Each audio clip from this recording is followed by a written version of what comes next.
Good day, parents. This is Teacher Matabo. I'm just going to explain to you how we read so that you can help the learners prepare for their reading assessment.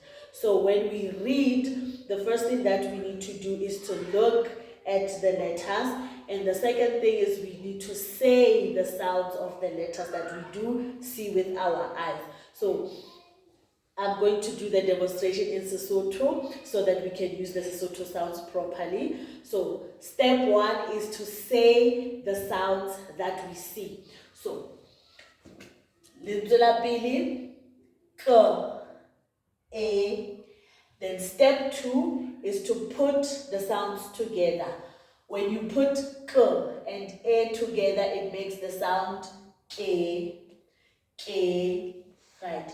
Then we have the next word. We do the same thing again. The first step is to say the sounds that you see. A, t, a. Then step number 2 is to put the sounds together. Now, if a word has 3 or 4 letters, you need to remember that when we put the sounds together, the consonant must be on the left and the vowel must be on the right. So we don't put the vowel on the left with the consonant on the right. We put the consonant on the left with the vowel on the right. So this is our 4-letter word, a, t, a. Then when we put the sounds together, k and a will make a, t and a will make ta.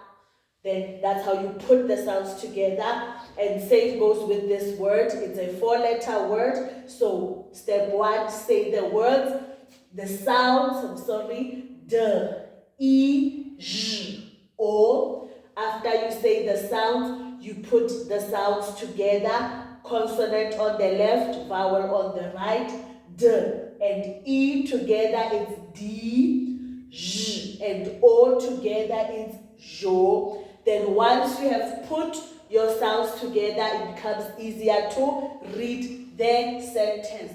So, ke, eta, dijo.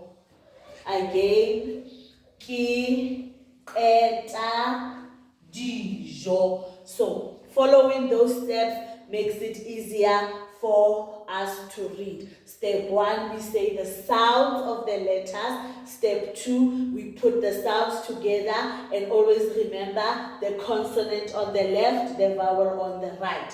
Put them together, and then it will be easy for you to read the word or the sentence.